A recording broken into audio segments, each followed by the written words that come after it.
மறுபடியும் சொல்றேன், கட்சி நிதின்ற பேர்ல அடிச்ச கொள்ளைய ஒண்ணு ஒண்ணா கவர்மெண்டோட கஜானாக்குள்ளேயே கொண்டு சேர்த்துக்கிட்டே இருக்கிறாங்க. இப்பவும் சொல்றேன், மக்கள் பணத்துல இருந்து ஒரு பைசா கூட தொடமாட்டோம், தொடவும் விடமாட்டோம், தொட்டா விடமாட்டோம், இதுக்கு முன்னாடி தொட்டவங்களையும் விடமாட்டோம்.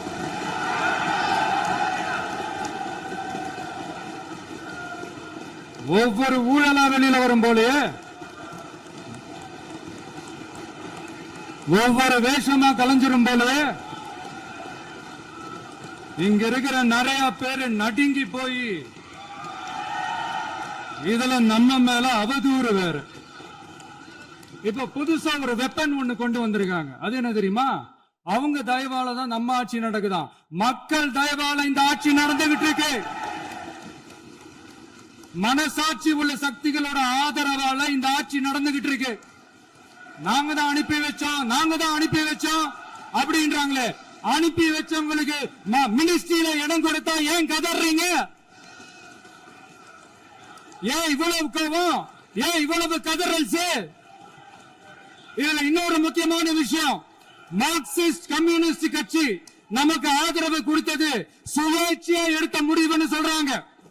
அதே மாதிரி இந்திய கம்யூனிஸ்ட் கட்சி நமக்கு ஆதரவு கொடுத்தது சுயேட்சையா எடுத்த முடிவுன்னு சொல்றாங்க. இதுல எங்க இருந்து நாங்க தான் அனுப்பி வச்சோம்னா புரியலையே. மக்களுக்கு நல்லா புரியும், எல்லாத்தையும் தெளிவா பார்த்துக்கிட்டு இருக்கிறாங்க.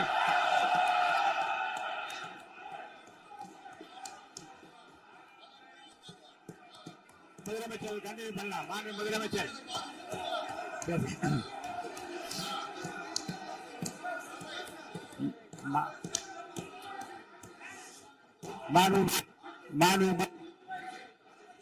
முதலமைச்சர் கண்டினியூ பண்ணலாம்.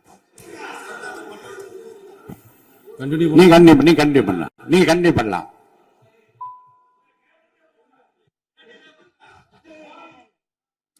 இந்த சமூக நீதி அரசுன்னு சொல்றவங்களை பார்த்து கேட்கிறேன், நம்ம பட்டியலின சகோதரர்களுக்கு எத்தனை அமைச்சர் பதவி கொடுத்தீங்கன்னு கொஞ்சம் சொல்ல முடியுமா?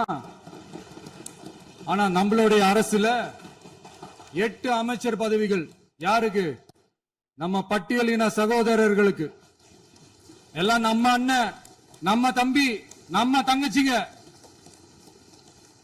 அண்ணல் அம்பேத்கர் அவர்களுடைய கிட்டத்தட்ட 100 ஆண்டு கால கனவு இப்ப நிறைவேறி இருக்கு. நான் ஏன் கொஞ்சம் சவுண்டா பேசுறேன் அப்படின்னா அவங்களுக்கு கேட்கணுன்றதுக்காக தப்பா எடுத்துக்காது. அதே மாதிரி பெண்களோட பாதுகாவலர் நாங்க தான் அப்படின்னு சொல்லிக்கிறவங்களை கேட்கிறேன், எத்தனை பெண்களுக்கு அமைச்சர் பதவியில இடம் கொடுத்தீங்க கொஞ்சம் சொல்ல முடியுமா? எங்க அரசுல 4 சகோதரிகளுக்கு அமைச்சர் பதவி கொடுத்திருக்கிறோம்.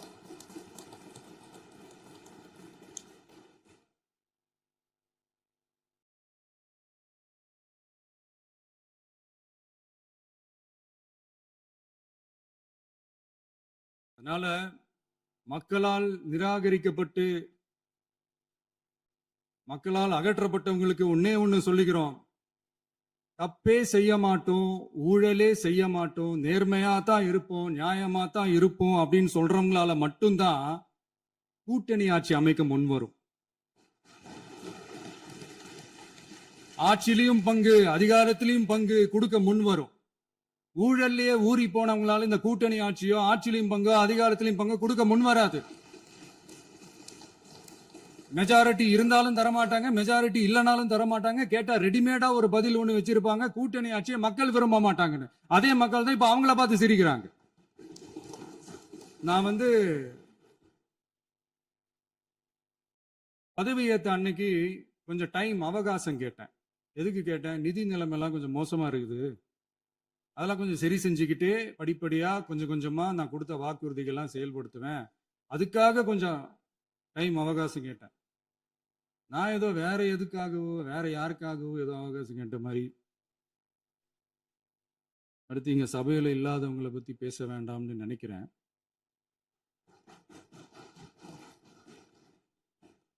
இங்க நம்மளை பத்தி அவதூறு பரப்புறதோட மட்டும் இல்லாம இப்ப நம்ம மக்கள் மேலேயும் அவதூறு பரப்ப ஆரம்பிச்சுட்டாங்க.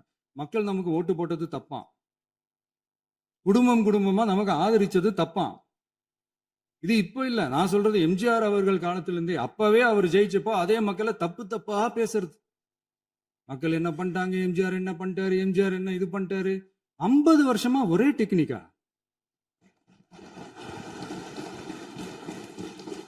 டெக்னாலஜி எல்லாம் மாறி வேற எங்கேயோ போயிட்டு இருக்கு பஸ். இதுல கொஞ்சம் டெக்னிக்காச்சும் கொஞ்சம் மாத்தினா கொஞ்சம் நல்லா இருக்கும். அதனால மக்களுக்கு யூஸ்ஃபுல்லா இருக்கிற மாதிரி இந்த ஆக்கப்பூர்வமான கருத்துக்களோ ஆக்கப்பூர்வமான யோசனைகளோ இருந்தா சொல்லுங்க. அதை நாங்க டெஃபரெண்டா எடுத்துக்கிறோம். ஆனா அதை விட்டுட்டு இந்த நக்கலு நையாண்டி சம்பந்தம் இல்லாத பேச்சு இதெல்லாம் பேசிட்டு அப்புறம் முதல்வர் பதில் சொல்லல, முதல்வருக்கு பதில் சொல்ல தெரியல அப்படின்னா அப்புறம் என்ன சோஃபா மாடல் ஆட்சியா? அது என்னன்னு புரியறதுக்கு எனக்கு ரொம்ப நாள் ஆச்சு. இந்த sofa set, table chair, teapoy, furniture பிசினஸ்லாம் வேற எங்க வெளியில போய் பண்ண சொல்லுங்க. அப்படி அந்த பிசினஸ் தான் பண்ணணும்னா நிறைய பிசினஸ் பண்ற மாதிரி வெளியில போய் பண்ண சொல்லுங்க. இங்க சட்டசபைக்குள்ள வேணாம். அதனால ஆக்கப்பூர்வமான கருத்துக்கள் இருந்தா சொல்லுங்க. டெஃபினட்டா அது சரியா இருந்தா நாங்க ஏத்துக்கிறோம். எனக்கு ஒரு குட்டி கதை ஒண்ணு ஞாபகம் வருது, சொல்லாமா? ஒரு ஊர்ல ஒரு பெரியவர் வெயில் ரொம்ப ஜாஸ்தியா இருக்குன்னு சொல்லிட்டு கண்ணுக்கு மேல கை வச்சுக்கிட்டு இப்படி சுத்தி முத்தி தேடிக்கிட்டு இருந்தாராம். அப்ப கூட இருந்த ஒரு சின்ன பையன் என்ன தேடுறீங்க அப்படின்னு கேட்டானா. அதுக்கு அந்த பெரியவர் சொன்னாரா, அது ஒண்ணு இல்ல தம்பி,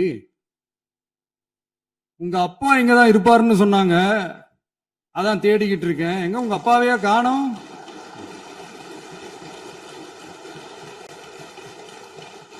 இல்ல அந்த எங்களுக்கும் நக்கலா நையாண்டியா சம்பந்தம் இல்லாத குட்டி கதை இதெல்லாம் எங்களுக்கும் பேச தெரியும். அந்த கதையில பெரியவர் அப்படி சொன்னாராம், தப்பா எடுத்துக்காதீங்க. அந்த கதையில பெரியவர் அப்படி கேட்டாராம். அதனால யாரும் இங்க டென்ஷன் ஆக வேணாம். அதனால இன்னொரு இந்த என்னுடைய உரையை முடிக்கிறதுக்கு முன்னாடி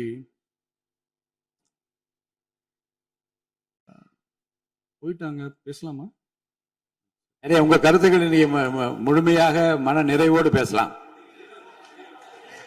டிவியில பார்ப்போம். சரி, அதான் 5 நிமிஷம் பேசுனதுக்கே கொளத்தூரி இந்த ஆட்டம் ஆயிடுச்சு. பேசுனா அப்புறம் என்ன பண்றது? கடைசியா நான் இந்த உரையை முடிக்கிறதுக்கு முன்னாடி ஒரு முக்கியமான ஒரு விஷயம் பத்தி சொல்லணும். ஆளுநர் உரை அன்னைக்கு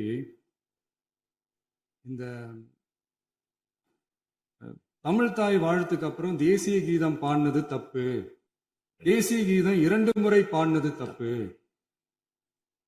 அப்படி ஒரு நிகழ்வு இதுக்கு முன்னாடி இந்த சட்டசபையில நடந்ததே கிடையாது, அந்த மரபே மாத்திட்டீங்க, இப்படி ஒரு பெரிய ஒரு போர் மாதிரி எதிர்கட்சியை சார்ந்தவங்க எல்லாம் சொன்னாங்க இல்லையா?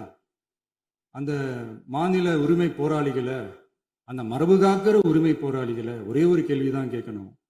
2021 ஆகஸ்ட் 2 ஞாபகம் இருக்கா?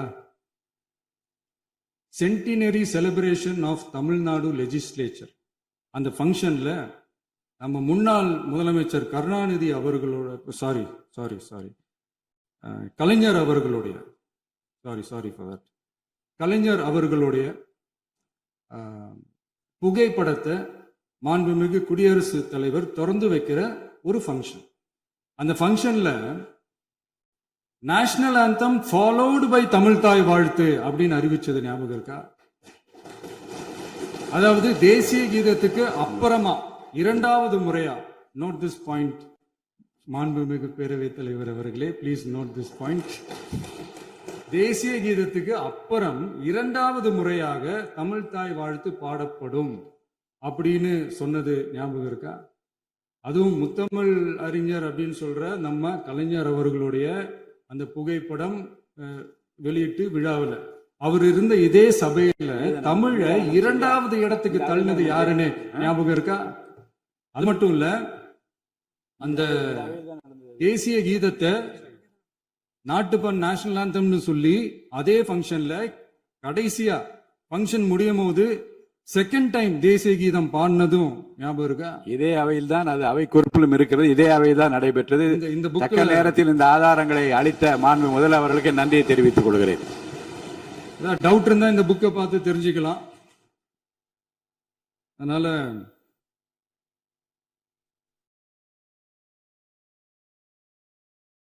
எல்லாம் கேட்டா என்ன சொல்லுவாங்கன்னா, அது ஜனாதிபதி கலந்துகிட்ட ஃபங்க்ஷன், அதெல்லாம் அப்படிதான், அதெல்லாம் கண்டுக்க கூடாது அப்படின்னு சொல்லுவாங்க.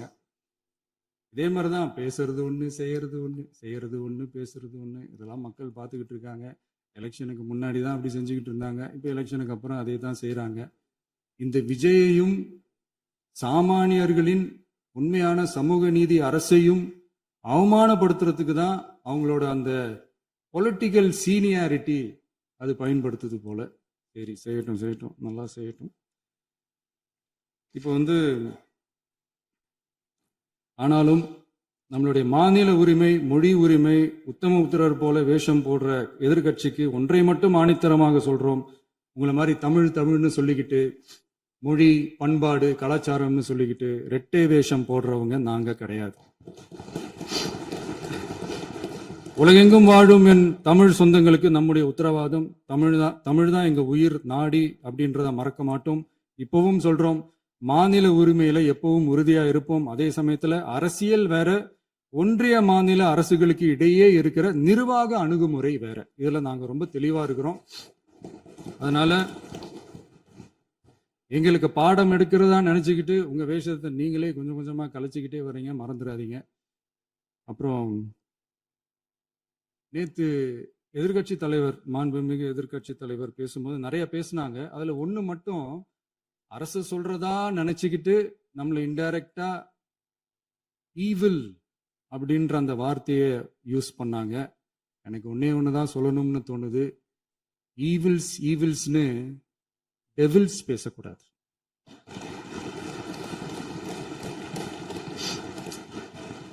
அவங்க இருந்திருந்தா ஒரு ஆக்ஷன் பண்ணணும்னு எனக்கு தோணுச்சு. எல்லாரும் போயிட்டாங்க. இல்ல, பர்மிஷன் பண்ணலாமா? இப்பவும் பண்ணலாம், ஒண்ணும் தப்பு இல்ல.